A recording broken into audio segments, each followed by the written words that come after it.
ନିଶ୍ଚୟ ଆସିବେ।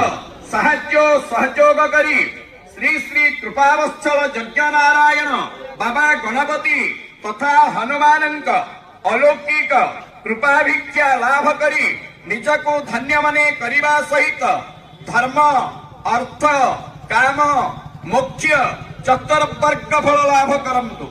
कार्यसूची 3/11/2025 सोमवार नामयज्ञ गंगा वाहन एवं नामयज्ञ अधिवास 4/11/2025 मंगलवार 48 प्रहर नामयज्ञ आरंभ 5/11/2025 बुधवार 1008 हनुमान चालीसार मंडलाधिवास 6/11/2025 गुरुवार 1008 हनुमान चालीसा पाठ आरंभ 7/11/2025 शुक्रवार वैष्णव महायज्ञ जलयात्रा